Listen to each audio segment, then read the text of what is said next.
Buenos días, para los que no me conozcáis, soy Rocío Márquez, una de las R4 del Servicio de Radiodiagnóstico de aquí del Hospital Universitario Puerta del Mar. Y la sesión que he hecho hoy la he realizado a raíz de un caso clínico que vi que me pareció interesante cuando estaba rotando en Neuro en Córdoba y bueno, que espero que os guste. Antes de pasar a la siguiente diapositiva y que veáis la imagen, quiero contaros el caso, que se trataba de una mujer de 65 años que acudió a su médico de atención primaria por cefalea constante y diaria desde hacía un mes. La describía como occipital y periocular, aunque no tenía claro si también era difusa, de intensidad leve moderada, que no notaba cambio con los movimientos posturales, pero sí que notaba que se le acentuaba mucho cuando hacía esfuerzos como toser, o sea que le aumentaba con el Valsalva. Además, refería síntomas tanto auditivos como visuales inespecíficos como tinnitus, también contaba algún síntoma parecido al vértigo y también algunos días había tenido visión borrosa. Y también refería que tenía una sensación como de opresión o de ocupación de seno o algo así que no sabía describir muy bien. No tenía antecedentes traumáticos, ni infecciosos, ni inflamatorios. Así que su médico de atención primaria lo que hizo fue pedirle de forma programada un TAC de senos para descartar patología sinusal y también un TAC de cráneo para descartar que el origen de la cefalea no fuera una causa orgánica central. Y este es el TAC de cráneo que vimos en estos dos cortes, axial en la izquierda y coronal el de vuestra derecha. Lo que más nos llamó la atención pues, fue la presencia de una pequeña colección sutural frontoparietal izquierda, que en realidad, si la vemos y nos fijamos mejor, en el coronal yo creo que se puede apreciar hasta mejor, realmente era bilateral, siendo la derecha muy laminar, ¿no? Muy finita. Entonces, cuando estamos ante un paciente con colecciones suturales en una prueba de imagen, ya sean líquidas o hemorrágicas, perdón, lo primero que tenemos que preguntarnos, porque también es lo más frecuente, es si tiene antecedentes de traumatismo craneoencefálico. Porque como todos sabemos, los hematomas suturales se originan por el desgarro de las venas corticales cuando están cruzando el espacio sutural. En caso de que la respuesta sea no, lo siguiente, y tiene antecedente quirúrgico, porque después de una cirugía craneal, ya sea por cirugía descompresiva o por cualquier otro motivo, se pueden originar tanto hematomas como higromas suturales de forma bastante frecuente, ¿no? Si la respuesta a las dos preguntas es no, entonces vamos a estar ante una colección sutural espontánea. Y las tres entidades principales que pueden producir suturales espontáneas van a ser la aciduria glutárica tipo 1, que es una leucodistrofia extremadamente rara, clasificada dentro de las aciduria orgánicas que ocurre en bebés y niños. Las malformaciones vasculares, sobre todo los aneurismas intracraneales, que además de las colecciones suturales, que también es raro que la produzca, pero se pueden producir, lo más frecuente es que asocien hemorragia subaracnoidea. Y por último, lo que se conoce como el síndrome de hipotensión intracraneal, que es una entidad originada por una fuga de líquido cefalorraquídeo en la columna a nivel espinal. Nuestra paciente es una mujer adulta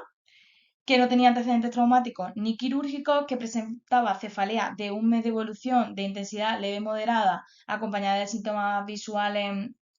y auditivos inespecíficos, y que en el TAC, a pesar de las colecciones sudurales bilaterales, no presentaba ni hemorragia subaracnoidea ni tampoco otras imágenes sugestivas de malformación vascular, por lo que dimos como opción primera diagnóstica fue que estuviésemos ante un síndrome de hipotensión intracraneal, que es de lo que voy a hablar en esta sesión, si el resto de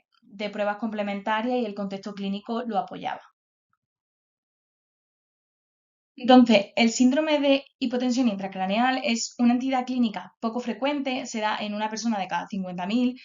que se caracteriza por una fuga de líquido cefalorraquídeo que casi sin excepción va a ocurrir a nivel espinal, en la columna, y que puede ir al espacio epidural o directamente hacia el sistema venoso por una fístula, como luego veremos. Las fugas que tienen lugar en la base del cráneo, por una cuestión compleja pero física de presiones, no van a producir una disminución ni del volumen ni de la presión del líquido cefalorraquídeo y por tanto tampoco van a dar lugar a este síndrome clínico ni a sus manifestaciones por imagen. Es por eso que algunos autores sugieren que en vez de síndrome de hipotensión intracraneal, esta entidad debería renombrarse como síndrome de fuga espinal de líquido cefalorraquídeo. Y la verdad que no le quito la razón, pero actualmente se denomina así, síndrome de hipotensión intracraneal, y se divide en dos, en primaria, que se denomina hipotensión intracraneal espontánea y va a ocurrir con mayor frecuencia en mujeres de edad media, entre 30 y 50 años, y también en pacientes que tengan enfermedades del tejido conectivo, como el Marfan, el Ehlers-Danlos, neurofibromatosis, poliquistosis, etc.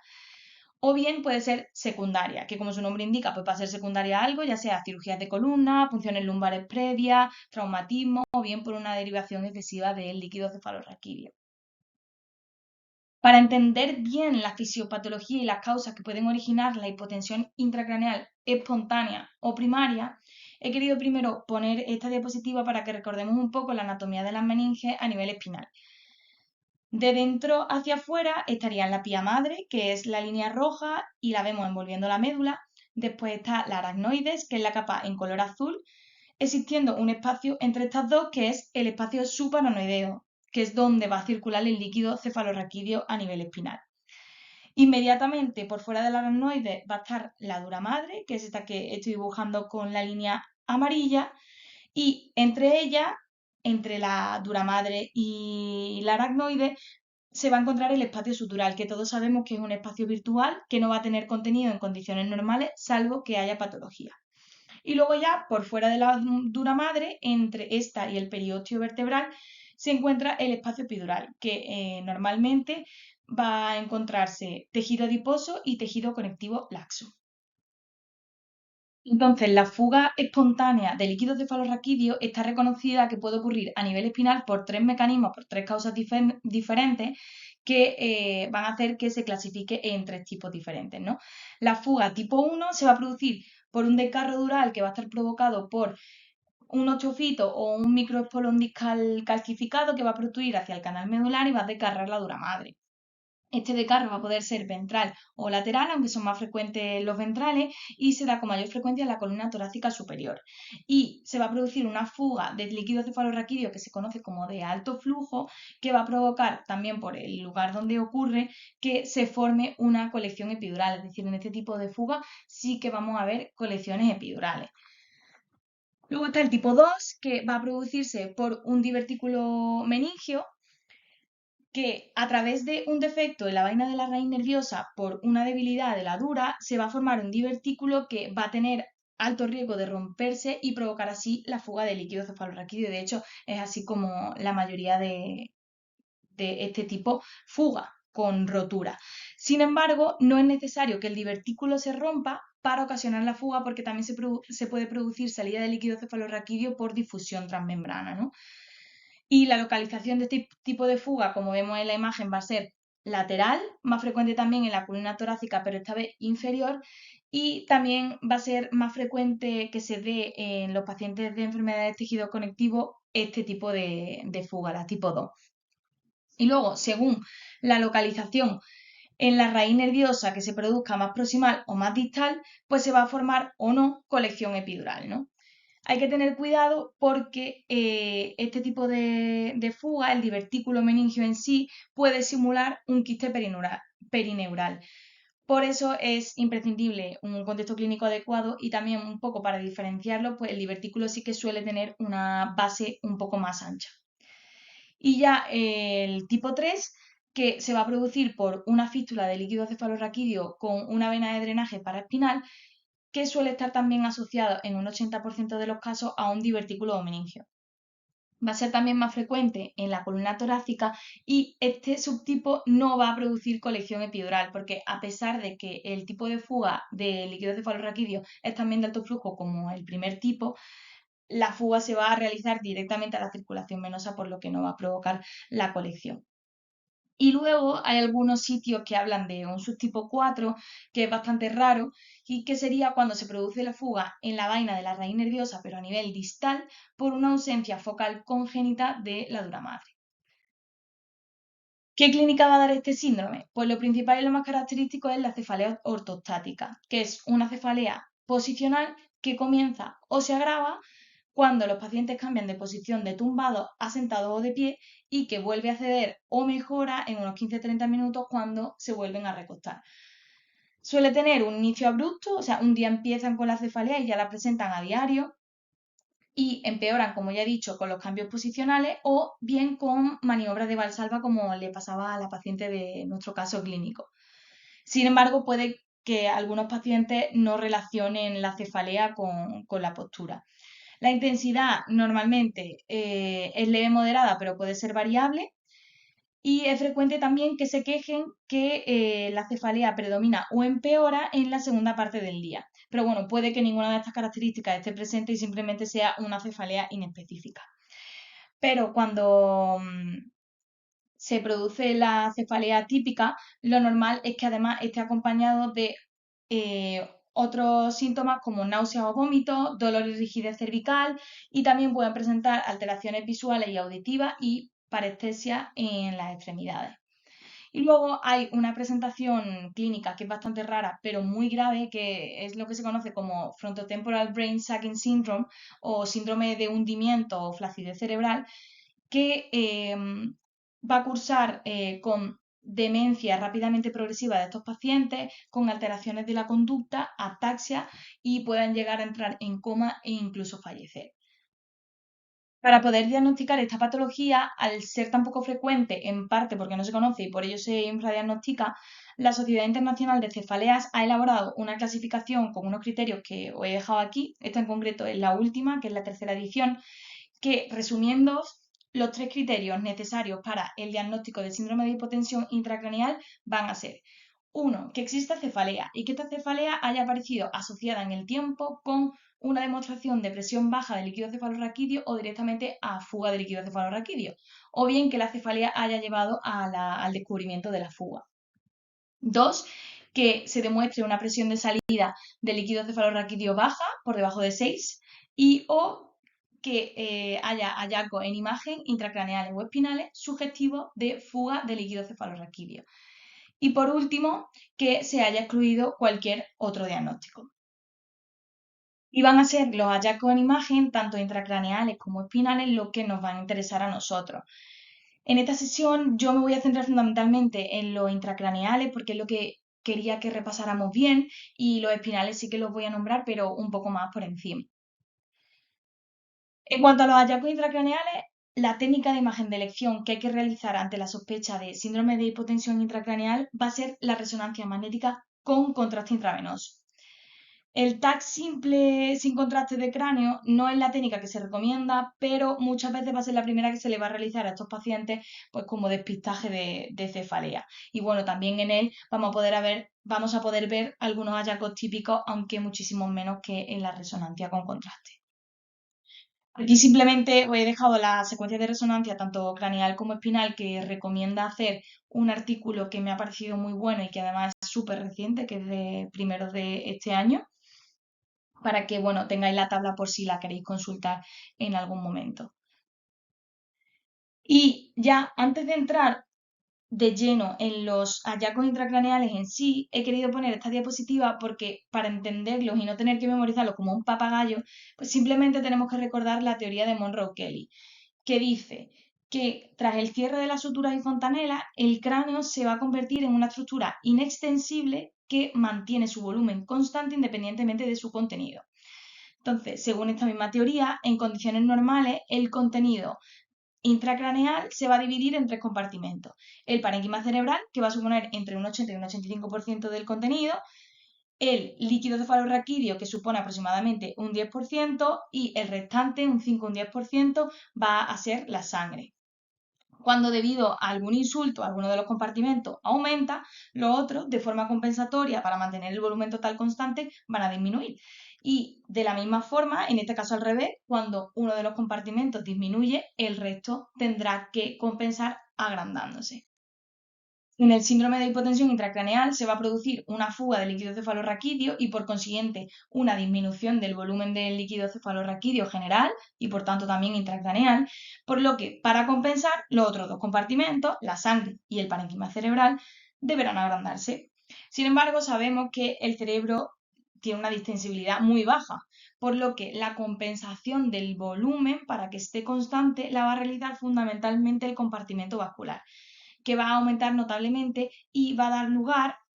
algunos de los signos que vamos a ver ahora por imagen, como la distensión del seno venoso, colecciones suturales, aumento del tamaño de la hipófisis, realce de la dura madre y otros que vamos a ir ahora viendo uno por uno.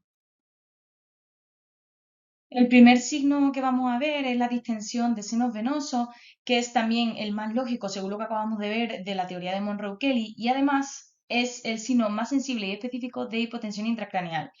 Los senos que más se van a distender van a ser los senos transversos y el seno recto, y es por eso que se van a valorar mejor en el plano sagital, que es un plano donde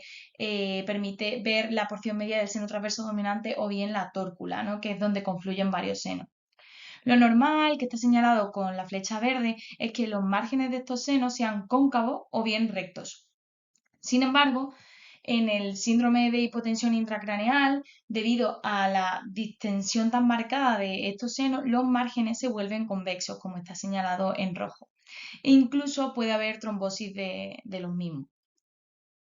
El siguiente es el realce y engrosamiento de la dura madre, que va a ser el hallazgo más común, el que más veces vamos a encontrar en estos pacientes. Va a ser necesario, obviamente, la administración de contraste para valorarlo y lo que se verá es un engrosamiento e hiperrealce liso y difuso de la dura madre, como se ve en la imagen señalado con las flechas amarillas. Este engrosamiento se debe a una proliferación fibrocolágena de tipo no inflamatorio de las meninges. Ya, como digo, no es inflamatorio, sino que la proliferación se debe a una distensión vascular persistente. Y el diagnóstico diferencial principal que hay que hacer es con la meningitis infecciosa, porque también va a dar este realce liso y difuso, pero la meningitis infecciosa suele afectar a las leptomeninges, la pía madre y la aracnoides, y no a la dura madre. Y por esta misma distensión vascular persistente acaba produciéndose un trasudado pasivo del líquido intravascular al espacio sutural y puede producir entonces colecciones suturales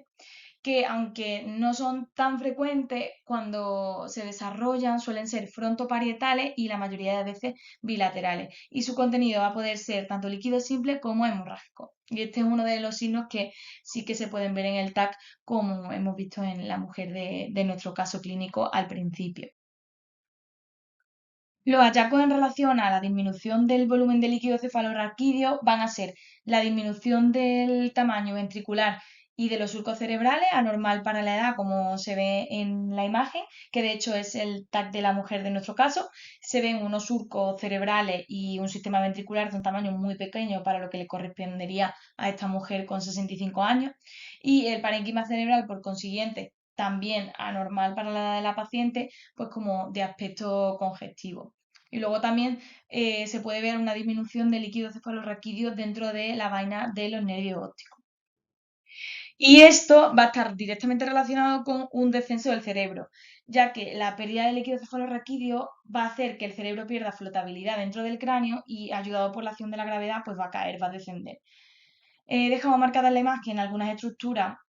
importantes para que la localicemos fácilmente, porque lo que vamos a ver es un desplazamiento caudal del tronco del encéfalo y de estructuras basales como el esplenio del cuerpo calloso o las amígdalas cerebelosas por debajo de la línea que une el basión y el opisthmion, que la he dejado marcada en morado, que el basión y el opisthmion son los puntos medios de los bordes anterior y posterior respectivamente del foramen occipital.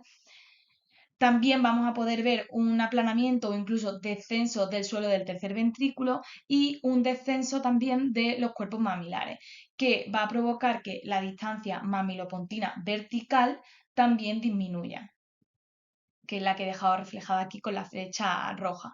Lo normal es que en individuos sanos esta distancia sea entre 7 y 9, pero cuando está por debajo de 5,5 milímetros, siempre que esté en un contexto clínico adecuado, es altamente sospechoso del síndrome de hipotensión intracraneal. Y bueno, es lógico que el descenso de todas estas estructuras va a provocar una disminución o incluso borramiento de las cisternas basales, sobre todo de la prepontina y de la supraselar.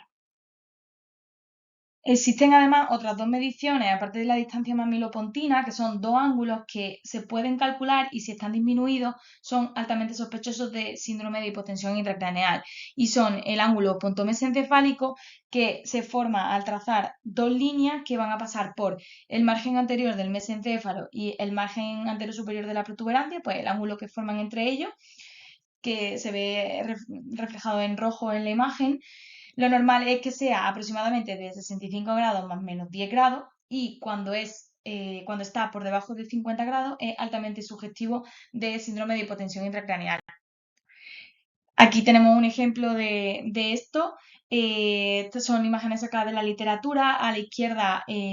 un paciente normal, asintomático, que no tiene síndrome de hipotensión intracraneal. Y a la derecha, uno con síndrome de hipotensión intracraneal que presenta un ángulo pontomesencefálico muy disminuido que está señalado en rojo. Y el otro es el ángulo interpeduncular, que se define como el ángulo formado por la mitad posterior de los pedúnculos cerebrales medido en el plano axial a la altura o inmediatamente inferior a los cuerpos mamilares, como se ve en la imagen reflejado en azul. Y aunque es menos frecuente, de hecho ni siquiera he encontrado imágenes en la literatura para mostraros, cuando es menor de 40,5 es también altamente sugestivo de síndrome de hipotensión intracraneal. Y ya los últimos tres hallazgos intracraneales que también pueden aparecer son el agrandamiento hipofisario, que se va a producir por dilatación intravascular de la glándula, que puede llegar a alcanzar una altura de hasta 8 o 11 milímetros y mostrar un hiperrealce tras la administración de contraste paramagnético, como se ve en las imágenes de la izquierda de una paciente con síndrome de hipotensión intracraneal en el que se ve una glándula con un diámetro craneocaudal muy aumentado e hiperrealzada, y a la derecha una glándula hipofisaria normal, que de hecho es de la misma paciente una vez resuelta la fuga de líquido cefalorraquídeo. El otro va a ser la hiperostosis craneal difusa, o también llamada cráneo en pastel de capas por la apariencia que da, que es un engrosamiento difuso y liso de la tabla interna del cráneo, formando así capas concéntricas. Es como la hiperostosis frontal que estamos acostumbrados a ver en las mujeres mayores, pero en todo el cráneo de forma difusa. Y ya por último, se puede producir un depósito de hemosiderina superficial en las leptomeningeas de predominio infratentorial, que se cree que es resultado de sangrado subaracnoideo lento, crónico y recurrente, ¿no? En la resonancia pues se va a valorar mejor en las secuencias de susceptibilidad, como en la imagen, donde se ve esa caída de señal muy marcada, además delimitando todas las folias cerebelosas, ¿no? Esta diapositiva es entonces a modo de resumen de los hallazgos por imagen intracraneales del síndrome de hipotensión intracraneal que tenemos que recordar, que van a ser los más frecuentes: la distensión de senos venosos, que además va a ser el signo más sensible y específico; el engrosamiento y realce de la dura madre, que va a ser el más frecuente; y el descenso del cerebro por disminución del volumen del líquido cefalorraquídeo con las medidas y ángulos que hemos visto antes. Hay que saber que al menos un 10% de los pacientes con síndrome de hipotensión intracraneal clínico no van a tener alteraciones en las pruebas de imagen, y que cuando sí las tienen, lo bueno es que estos hallazgos intracraneales revierten si se trata la causa, aunque lo van a hacer lentamente en el tiempo y no van a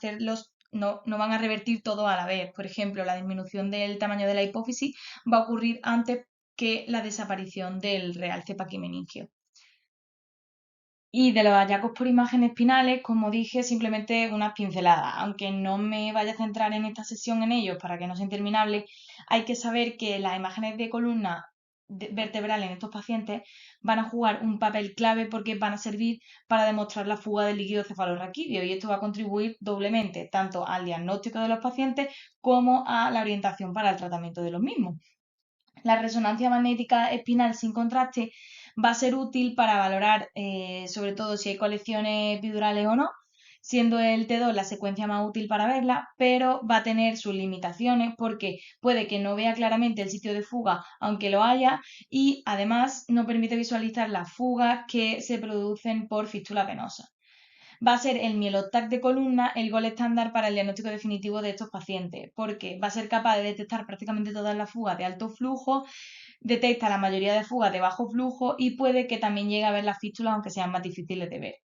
Y cuando se consigue demostrar y encontrar el punto de fuga, el tratamiento de la mayoría de estos pacientes va a ser ponerle quirúrgicamente un parche hemático epidural en el sitio de fuga que va a resolver el problema en casi todos los casos. La verdad que estos pacientes evolucionan bastante bien normalmente, revierten los síntomas súper rápido y también, como hemos visto, pues los hallazgos de imagen también se revierten.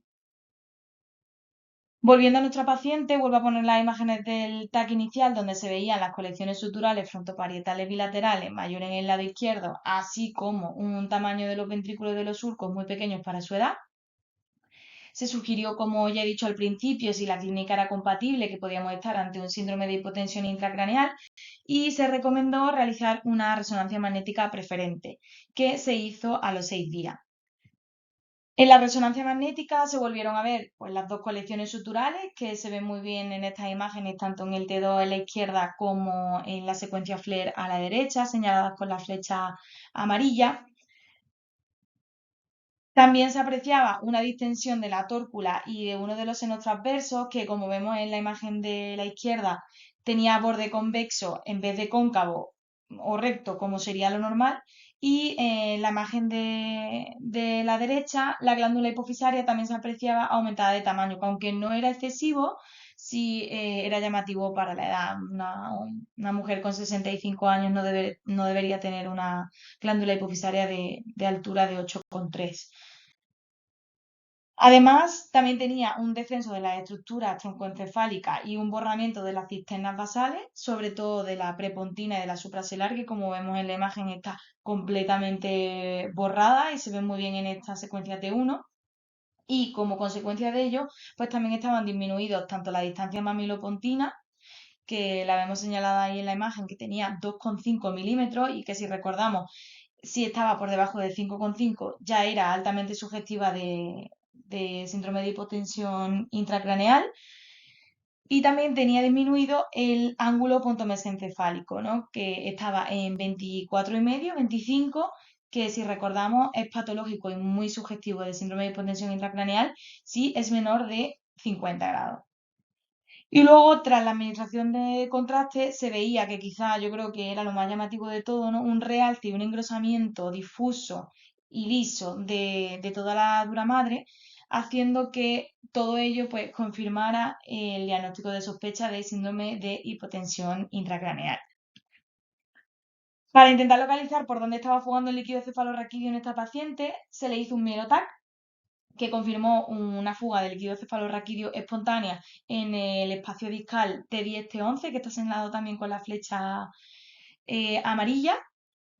El subtipo sí que no se pudo determinar porque no se vio claramente ninguno de los hallazgos definitorios de cada subtipo, ni que fuese por un espolón, ni un osteofito, ni un divertículo, ni tampoco una fístula como para poder decir el subtipo. Pero bueno, a esta paciente se le trató quirúrgicamente poniéndole un parche hemático epidural en el sitio de fuga y rápidamente al día siguiente mejoró muchísimo la clínica. Y para comprobar la evolución intracraneal, pues se dejó solicitado tanto un TAC de cráneo como una resonancia magnética al mes. Este es el TAC de cráneo que se le hace al mes, en el que, bueno, claramente se observa una recuperación del tamaño ventricular y del tamaño de los surcos, que ahora ya sí que es normal para su edad. Dejo aquí el tag primero del diagnóstico para que se vea claramente la diferencia. Y también pues, se veía que habían desaparecido por completo las colecciones suturales. Como digo, también se solicitó una resonancia magnética para la valoración del resto de los hallazgos intracraneales. Y en la resonancia pues se vio también una resolución completa de todos estos hallazgos. Se ve en la imagen que había una expansión completa de las cisternas basales, sobre todo de la supraselar. Igual dejo la imagen previa al tratamiento para que veáis la diferencia, porque antes estaba completamente obliterada. Y la distancia mamilopontina, que antes estaba en 2,5, recordamos, patológico menos de 5,5, ahora estaba completamente recuperada y medía 6,3. Y el ángulo pontomesencefálico también dejó el predio para que se compare, pues también se había recuperado, ¿no? Ahora ya medía 52. Y ya por último, tras la administración de contraste, se ve claramente la comparativa como ahora la paciente ya presentaba un realce normal de las meninges, ¿no? Había desaparecido ese hiperrealce y ese engrosamiento liso y difuso de la dura madre. A modo de conclusiones, bueno, ¿qué quiero que os llevéis a casa? Pues que el síndrome de hipotensión intracraneal es una causa infrecuente pero tratable de cefalea secundaria que tiene su origen en una fuga espinal de líquido cefalorraquídeo. Se estima que su baja incidencia se debe en gran parte a un importante infradiagnóstico y por eso he querido hacer esta sesión, que se va a dividir en primaria o secundaria. Primaria va a producirse la fuga de líquido cefalorraquídeo espontánea y vamos a encontrar tres tipos fundamentalmente, como hemos visto antes, y secundaria normalmente va a ser por antecedentes de cirugía espinal previa o punción lumbar. Y también quiero que os quedéis con los hallazgos intracraneales más frecuentes y más destacados y que donde se ven mejores en la resonancia magnética con contraste, que son la distensión de senos venosos, el realce paquimeningio de la dura madre, colecciones suturales bilaterales, aumento de tamaño de la hipófisis y todos los hallazgos y mediciones que hemos estado viendo en relación al descenso del cerebro. Y esta es la bibliografía que he utilizado y nada, espero que os haya gustado y muchas gracias.